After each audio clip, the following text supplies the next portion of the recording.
Hello class 8, I am Hemlata Verma, your social studies teachers. Now today's topic is interpreting topographical maps. Now first let us understand what is topographical map.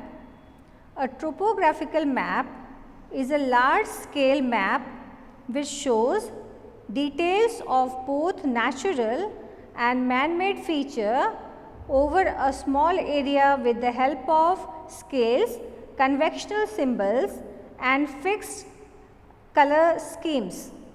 Now let us understand what is large scale maps. Large scale map is a map in which a given part of the earth is represented by a large scale. It shows more detail than a small scale map. So, topographical map displays all different features such as vegetation, water bodies, cultivated land, transportation, network, settlement, etc.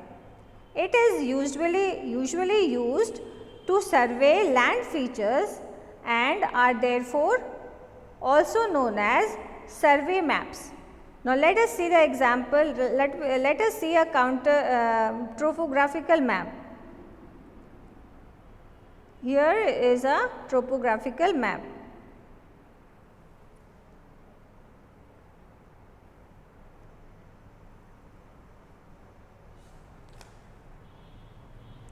So students, in this map we can see so many features. Now here we can see this is known as settlements. These are settlements. The line which you can see here, this represents village. You can see one line here which represents the road, and this blue part water body, and we can also see some green part here. These may be natural vegetations, and there are many more. So, all the physical features, natural vegetations and physical features are represented on this map. So, physical features may be mountains, hills, plain, plateaus. These all are natural made, not man made. Okay? And the one which are man made, that is settlement. These settlements, they are man made, and they represent the cultural feature. Now let us understand what is contour.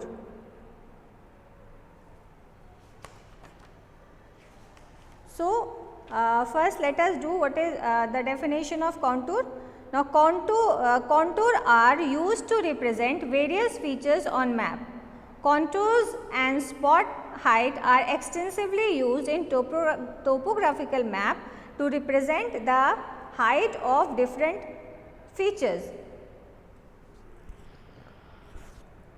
A contour is a line on a map that connects points with same height above or below the sea level and is measured in meter or feet. Topographical maps use contour lines to show the elevation of a land, the nature of its slope, whether gentle or steep, and the shape of the landform. Value of contour line indicates altitude of the features. Now space between contour lines indicate the nature of slope.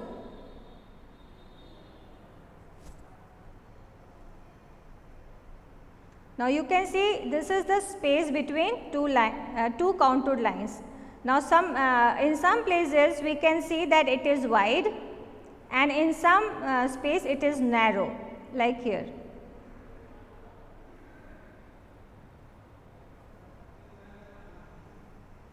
In some places it is narrow, and at some places it is wide.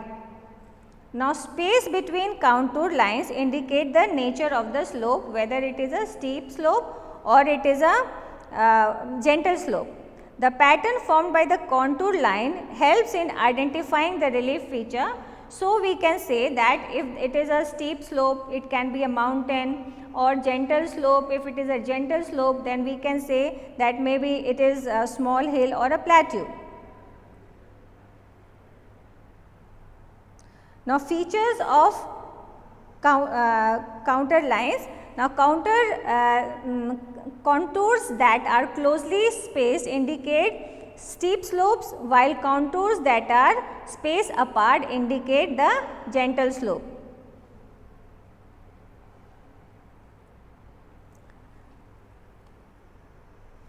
Different landforms have different slopes. For example, the central part of the plateau has a very gentle slope, while the cliff has a steep slope. The spacing of contour lines varies depending upon the slope of the landform. All landforms on the earth can be represented using the contour lines. Now, let us understand the different landforms. A gentle slope has a low slope angle and is characterized by contour lines which is spread widely apart.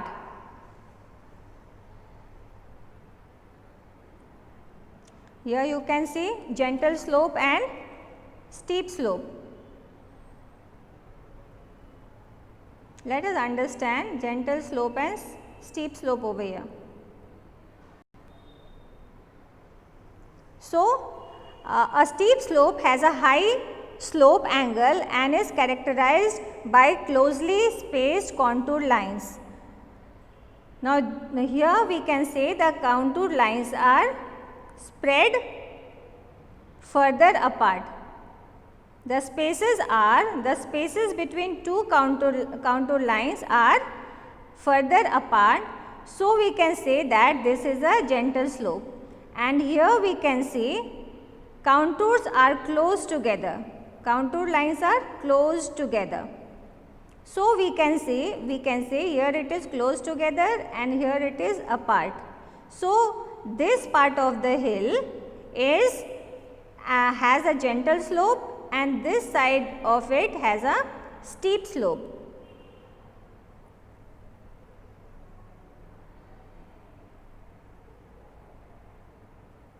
Now, let us understand some more different features of land. Now, hills. A hill is a raised part of land with uniform sloping side. Hills are not as steep as mountains. Now, what a ridge? A ridge is a physical feature formed due to the convergence of two mountain faces. It has a raised crest with many peaks of different heights. As it has steep sloping side, its contour lines are closely spaced and are oval in shape. So, in ridge the contour lines are closely spaced. The space between the contour line are very less. Now, let us understand the plateau. Here you can see the contour line of a plateau. A plateau is an elevated flat land, usually with steep sides. The contour lines representing a plateau are closely spaced at the side with a large gap in the center.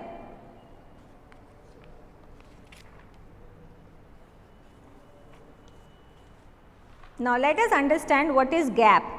A gap is a low-lying area between two hill peaks, thus allowing the route through it so that people can walk through them. They can make roads. Roads are made through these gaps in the mountains. Now, a schedle is a depressed land mass that slopes between two peaks of the hill or a mountain, thereby appearing like a saddle of a horse. Here we can see this kind of landform is known as saddle. Now, let us understand col. Associated with mountain, a col is the lowermost point on a ridge between two peaks. Then pass. A pass is the highest path between two mountains or hill. It is shown by the drop in the contour heights. Now, we will understand about settlements. All these were the land features, and we were learning about how the contour lines shows the height of the height or the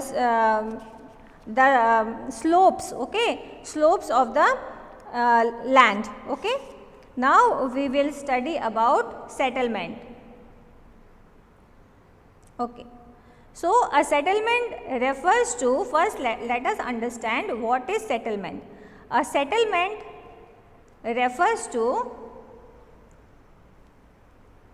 okay, so we are going to study about settlement. So, a settlement refers to the group of houses that people build for living. Settlements can be rural or urban areas. It can be in the rural area or in the urban area. A location where the settlement is constructed is called a settlement site. Now, settlements can be classified into two types.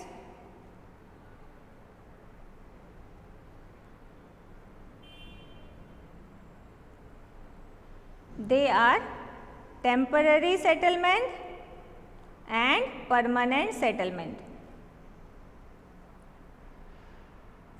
So, temporary settlement refers to the temporary housing such as huts or tents. Such settlement starts when human begin, such a kind of settlement it started when humans began to grow crops. Initially, as we know that human beings were, early human were hunter and gatherer. They used to roam in the forest and hunt for animals. Okay, they used to gather food also, fruits from trees and all, and they used to survive in that way. But slowly and steadily, when they became, when they knew about farming, when they started farming and growing crops, they started settling in the place. So, fertile land and water sources attracted people to build their home near them. So, for growing crops, fertile land and water sources are needed. So, people started settling in the places where the land were fertile and water availability was there. So, they started building homes and living over there. So, temporary settlement can be seen near construction projects or refugee camps. It is in the form of huts or tents. Temporary settlement may be eventually be converted into permanent settlement. Now, when people starts living in a temporary settlement, slowly and gradually they can convert the temporary settlement into a permanent settlement. Like suppose a person has made a hut and are living over there. After some times he can do some permanent constructions. So, the temporary settlement changes into the permanent settlement. A permanent settlement is characterized by permanent structures such as building and bungalows.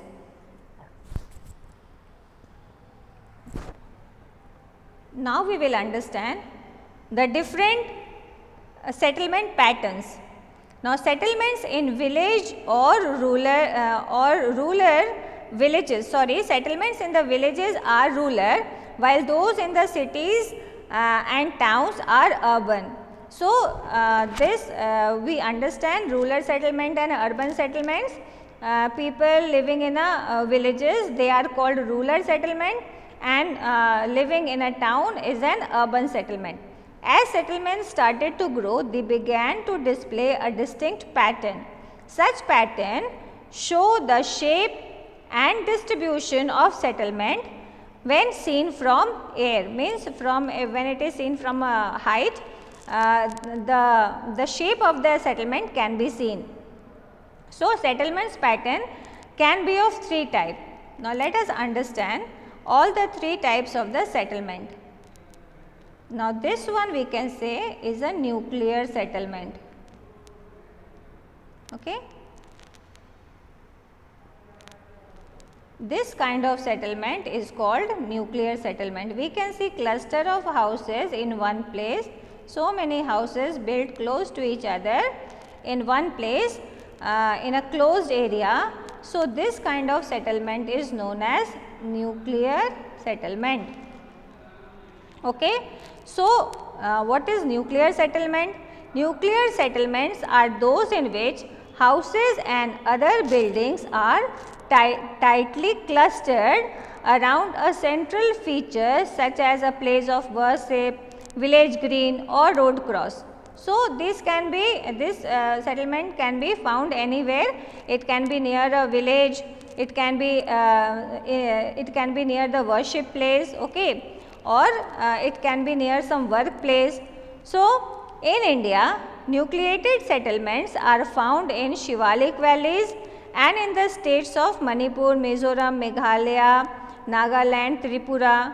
Nucleated settlements are also called cluster settlement as because they are clustered at one place. They are very close to each other, okay, the houses. Now, let us understand what are dispersed settlement. So, we will understand what is dispersed settlement. Okay. So, a dispersed settlement pattern is one in which individual houses and farms are widely scattered throughout a countryside. They are widely scattered throughout the countryside. Now, we can see they are scattered far away. The houses are far away from each other.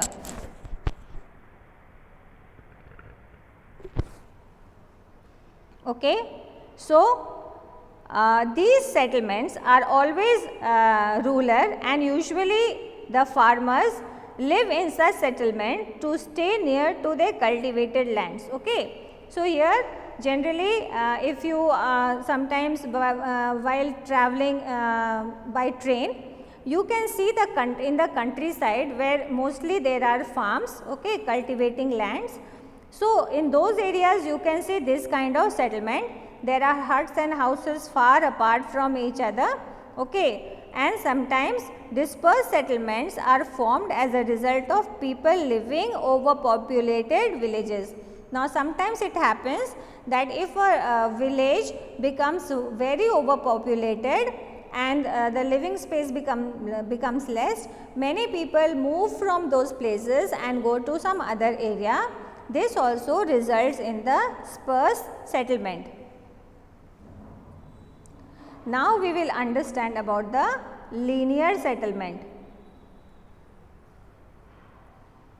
Okay. So, let us understand what is linear settlement. Linear settlement. Okay. And as you can see, this is a linear settlement. Okay. Alright. So, linear settlement are arranged in a long and narrow line. You can say it is arranged in a narrow line, okay, long narrow lines. These settlements can include houses, inns, shops, petrol pumps, garages, etc. Such settlements are usually built along a already existing route like a railway track, roads or river banks. Some settlements can also be built along the hillside, valley edges or lake shores. Now, linear settlements are found in the middle Himalayas and along the roads of the Ganga Yamuna plain. Linear settlements are also called the linear or a chain village. Okay. So, you must have seen while traveling on the highways also, sometimes you see that there are many houses built along the roadsides. So, those kind of maybe there are houses, shops, okay, garages, petrol pump, okay. So, they are built along the roadside. So, this kind of settlement are known as the linear settlement.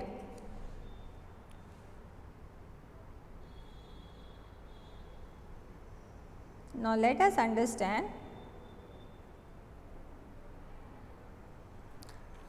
relief. Okay. So, what do we mean by relief? The region is more or less a lowland area which slide duration and rigidness. The maximum altitude is 0.507 in the southeastern part of the map, while maximum point height is 0.028. So, the land slopes gently towards the west as indicated by the describing value of the contour lines. Okay? Now, let us understand what is drainage.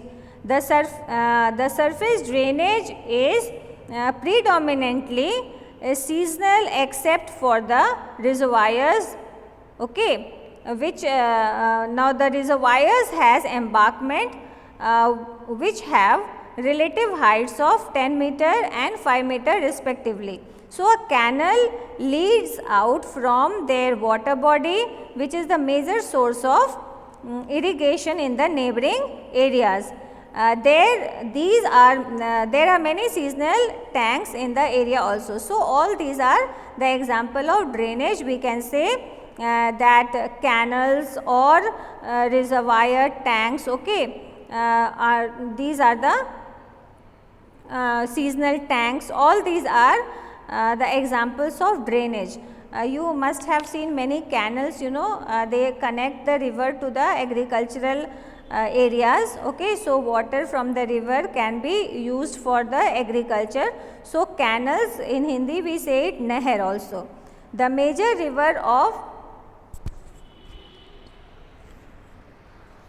Sipu and Sukani Nadi both are seasonal in nature, both flowing in the western direction, indicating a gentle slope of land in the same direction.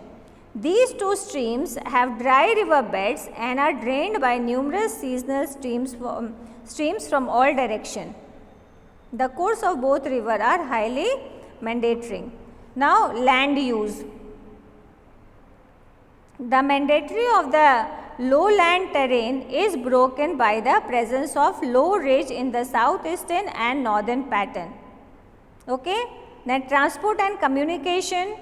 Cart tracks are the most common methods of roadway connecting more of the rural settlements. So, cart tracks means the road where the carts move. A long and continuous road connects the larger settlements. Okay. So, causeway are found wherever a road cuts across a stream. Now, settlements. Okay. So, settlements are few and are nucleated in pattern. Large settlements like Sirori have amenities like dispensaries, PO. Now, this is an example of a large settlement. Generally, the settlements are small. Okay. Dispensary, police office, post office, then metal road, temple. Okay. Settlements have usually grown along the metal road or a river banks. Some isolated huts are also visible in the region. So, with this we have come to the end of this chapter. I hope everybody has understood the chapter. The main thing we have to understand in the chapter is about the topographical map. Now, what is a topographical map? What does it shows? What features we can identify in a topographical map? Then we understand about the contoured lines. Okay. Contoured lines, they represent the slopes of a place, whether the slope is gentle or high. Then we have studied the different features of land like hill, ridge, gap, shadow, col, pass, and then we have studied about the different kind of settlements like nucleated settlement, dispersed settlements and linear settlements. So, I hope everybody have understood the chapter. We will again meet in the next video of a next chapter. Till then, take care. Goodbye.